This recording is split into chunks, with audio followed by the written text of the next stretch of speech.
We're joined on the line now by R. Keith Harris, the American actor known as Dr.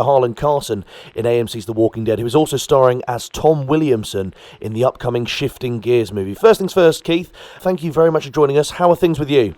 Thank you very much for having me. A little sad. I'm still recovering from my wound, but everything's good. Good.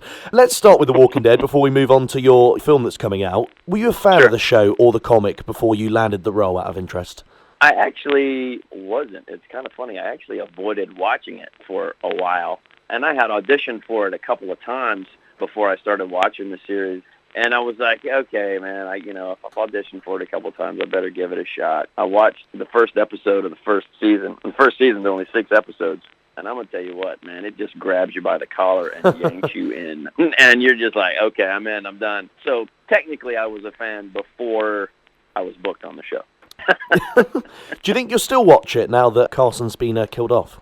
Absolutely. Yeah. I mean, it's just this past episode was really amazing too. And it'll be neat to see, how everybody adjusts to, Doctor Carson's absence,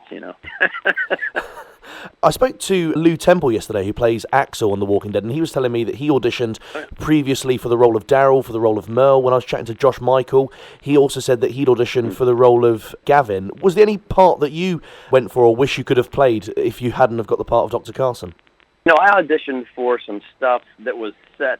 The main stuff I remember was around different parts around the governor. Okay. And that whole storyline. Honestly, no. I mean, I remember I read for those parts, but I remember thinking at the time, they didn't feel quite like a fit to me. So, that might very well have come across in the audition too, and that's why I didn't get them. But when I read this part, I was like, wow, this is a good part. So that's where I landed. Yeah. Now, you can see on social media you've had quite a lot of support since Carson was killed off. People saying that they were sad he's been killed off already. The last episode you were in, along with Father Gabriel, it's a fantastic episode and a great episode. Obviously not in terms of the fate of Dr. Carson, but it's a great kind of acting role for the character. How was it knowing that you're obviously going to be killed off later in the episode, but it's such a great episode to go out on? Yeah, I mean, that was the nice thing. I mentioned on The Talking Dead that, I got the call from Scott Gimple about my fate. And that was really nice, sort of indicative of the whole environment at The Walking Dead. They are so family-oriented and they care about you, and they didn't want me to get my pages and look and go, what the heck? Without me knowing what was coming. And so mentally I was prepared going in that I knew this was coming, and it was nice to get the pages and see how it was all playing out. And again, it's one of those, like you said, if you got to go, it's a good one to go on. Quite a few of the characters that get killed off, like yourself, were on The Talking Dead, and you mentioned it just then. Not all the actors obviously get the chance to go on that show, but is it when you go on a show like that you realise, obviously you know how big it is, but you realise, Christ, the fan base is crazy? It's true. I mean, I realized that from the very first episode I was on. I was kind of late coming to the whole Twitter world. I had 100 people that, I was friends with on Twitter, and that happened, and my first episode came out, and it was like, boom! I was like, whoa, wait, what? It was amazing to see how amazing the fan base is, just to see how into it they are and how supportive they are of the show and all the new characters, and it's been a neat ride.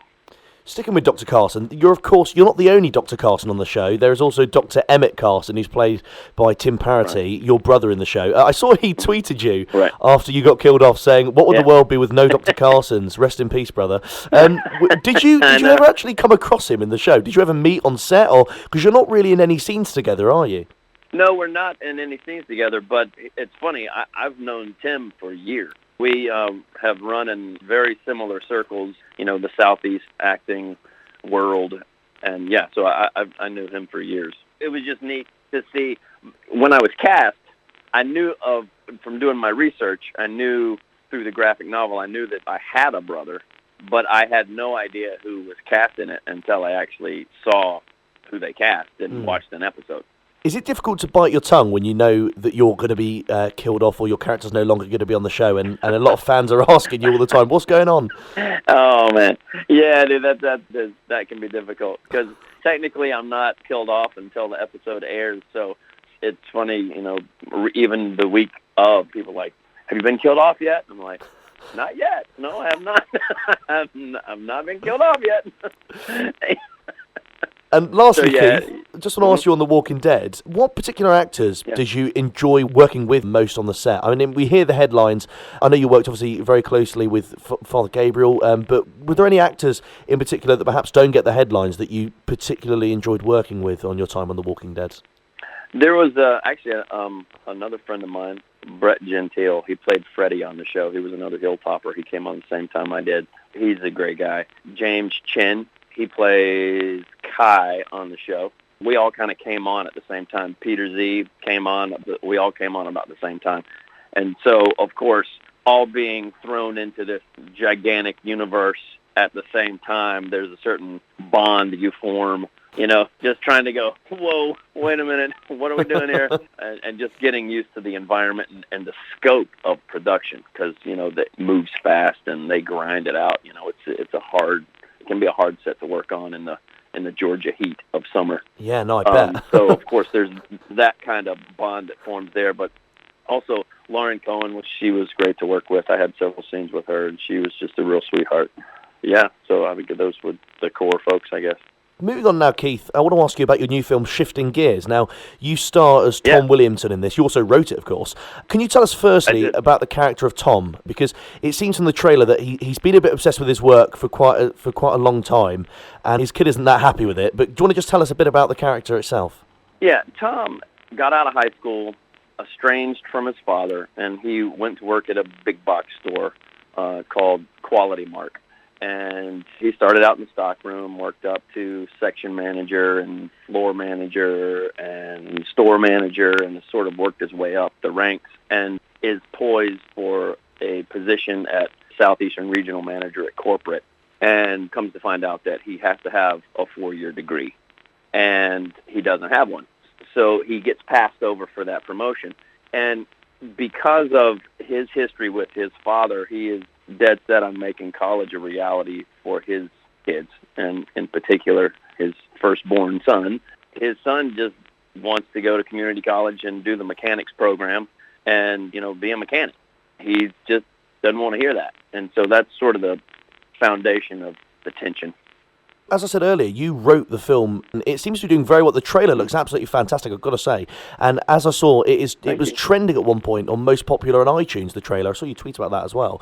Have you done any kind of writing projects like this before, and are you pleased with the kind of reception it's got so far? I know it isn't out yet, but with the trailer and everything. Yes, absolutely. I have done some other writing. I've written and produced a couple of short films. I mean, this is my first feature that I've written that we produced and turned in. So I mean, absolutely, I'm thrilled so far with the reception. We put a lot of man hours in it, and I'm ready for it to see the world. Can't wait.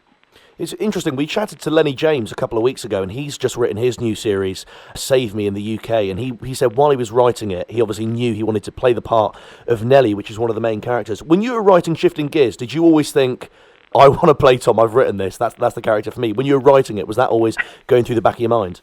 Oh, absolutely. Absolutely. And it's true, because, when I lived out in L.A. for about 5 years, and when I first moved out there after going to graduate school, I got my MFA in acting with a concentration on film, and, I moved out to L.A., and that's when it really hit me that it's called show business, and business is the bigger word. And so, at the end of the day, actors, it's a buyer's market. If you're not doing anything but that, then you're sort of at the mercy of other people's visions. And if you happen to fit a part, great. And if you don't, great. And, better luck next time. See you later. Go back to waiting tables. And I realized while I was out there that, there were stories and things that I wanted to tell as well. And so that's when I started writing. And my very first script I wrote, I just kind of puked onto the page, and, I was writing going, this is going to change cinema forever, yes! And, of course, it should never see the light of day. This actually was about the 5th script that I had written. And I came to writing from the standpoint of going, okay, well, maybe I can write something for me to be in at some point. And, here we are. And with that relationship between you obviously starring in it and writing it, Jason Wynn is the director of this, and I imagine you obviously have a fair bit of influence in terms of, because obviously you've written it, you can tell him what some of the motivations are for the characters, but is there a sense of you have to have a good relationship with the director when there's this dynamic? Because if he's doing something you don't like because you've written it, you're not going to be too happy. Right, and that's what I love about Jason and the dynamic he brings. You know, he read the script, and then we had our first conversation about it, and we were immediately on the same page about the tone and the vibe that we were going for. He immediately understood how I wanted the tone to feel. And so, of course, that's fantastic when you have that sort of relationship, because I've heard of nightmare stories of, you know, horrible set experiences and that kind of thing. But on top of that, taking the writer hat off and coming at it from the acting standpoint and dealing with the director, you know, there are some things that, you know, they say you have 3 movies: the one you write, the one you shoot, and the one you edit, and they're not ever the same. Oh, really? And it's true, because, you know, you get in, you write something, and it's great on the page, but then you actually get into the physical environment, and for whatever reason, you maybe lose a location, and you have to adjust on the fly to shoot in a different location, or somehow, for whatever reason, it's just too wordy, or it's just not clicking with the other actors. And, you know, there were plenty of times at lunch I grabbed my laptop and was cranking out adjustments and pages and printing them, and then we'd go back from lunch and figure that out. So there's definitely pressure on that when you have to adjust. But that's why I love filmmaking, because it is such a collaborative process. Now, with the link in the film to dirt track racing, have you always had a kind of affiliation with that? Have you always been interested in it? Was that always going to be a big part of something you were going to write? Absolutely not. Really? Yeah, well, I had a very fond memory of, you know, growing up. My granddad actually lived in the mountains of North Carolina in Asheville and lived pretty close to a dirt track, and so we would actually walk down to the dirt track sometimes when we would go visit and sit up on the hill and watch some races. So there was always a fond spot in my heart for the sport. And I grew up in an area, small town, and there was a lot of people that did this kind of thing on the weekends, even though I never did. And as I grew and started acting and getting cast and things, I was cast in something at the Charlotte Motor Speedway, where I was down in the pits and around the cars, and then I was in the garage and around the engines, and seeing all of the intricacies that go on other than just sitting and watching cars go in a circle, which is what some people think the sport is about. And that's when it started kind of gelling for me. And that was actually before I met Rick Kennedy, who had worked at a garage for like 10 years, and he kept a journal of sort of these funny events that happened to him over the course of his time there, and him and some buddies used to run a dirt track car. So he had a loose idea of a story that had to do with dirt track cars, and I took his journal and started looking through these things. So there's moments in the film that kind of these funny tentpole moments that happen throughout the film. Oh, wow. That actually happened, and I built it into the story with his family. So when I did the first pass of the script, I didn't know a whole lot about the different classes of cars and that kind of thing. So they say, you know, when you write, just get it out. Don't worry about how you're going to do it, or, you know, how much it's going to cost, or just get it out on the page. So I did all that, and then I was able to go to our main race guy, Mike and Bill Tesh. Bill is the dad, and he is in his 70s now, and he still drives every single weekend. He's been driving for 40 years. And his son, Mike Tesh, is the mechanic. He builds the cars and everything. He built all our race cars and dialed them all in for production and worked with the stunt team. But I was able to go to him and go, okay, this is what I've got. And he was like, yeah, that's dumb. This is dumb. This is okay. Keep that. This is dumb. Get rid of that. These two kind of cars would never, ever race each other. I bet that helped a lot, though, with the story and everything. Absolutely. Because my main goal is, you know, a lot of racers, they'll go, okay, we'll watch Days of Thunder, we'll watch Talladega Nights, you know, because they have racing in them. But as far as the racing goes, it's all Hollywooded up. And as far as the racing goes, it's just dumb as far as the racing itself goes. You know, and those are coming from people that are in the sport for years and years and years. So my goal was to keep this as authentic as possible. So what we ended up doing with the race is we actually threw our own race event. And so we had 2 weeks at the track. The first week was the stunt team dialing in different choreographies and prepping, getting all the cars dialed in and getting everything ready. The second week, we were filming different things in the pit and doing all kinds of things like that. And then on Saturday, we actually threw an event. So the pits were full. It was a full-on race. The crowd was full. And the way we scheduled it, that we scheduled time on the track to shoot these tentpole sequences in between heats of races. So, yeah, there were 2 crazy big circuses in town at the same time.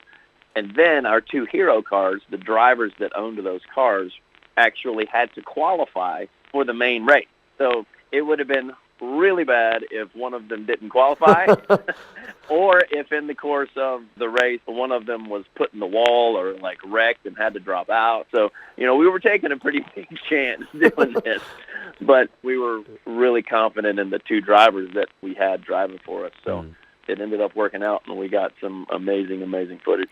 Yeah, that could have changed the story slightly, couldn't it? Keith, Yeah. It sounds absolutely fantastic. The trailer looks brilliant. Can't wait for it to come out. It's coming out in the US. Is it in 2 days' time in the States it's coming out? That's right. And then, do you know when it's coming across the pond? And I don't actually have a date on that yet, but my executive producer is working on those details now, and I know that we're going to be having a presence at Cannes there and at that market in order to, you know, facilitate all the purchases for the foreign market. So put the word out. Start going, definitely. Hey, we want it. I'm hoping it comes over. The cast is fantastic as well. I mean, you look at some of the names in there. John Ratzenberger, who's people will know his voice from just about every blooming film. He's in everything. Emmett Walsh has been in so much. I mean, the cast is brilliant. Yeah. How excited are you for American audiences to come and see, well, your project? Well, I'm floored. You know, working with people like Emmett and John and MC Gainey was amazing as well. I mean, I'm floored, and I'm humbled and absolutely ready for. I've sort of equated it to, you know, raising kids. You know, they're in diapers, and then, you know, you raise them a little more, and then, you know, you get that phone call that they've had the car wreck, and then you've got to put it all back together, and now they're graduating, and they're going to be out on their own. Don't screw it up. I think that's a great analogy. Keith Harris, thank you very much for joining us on the line. Thank you so much for having me. I appreciate it. Hi, my name is Keith Harris. I play Doctor Carson on The Walking Dead, and you are listening to Raw. And my new film, Shifting Gears, will be out in the United States on March 23rd.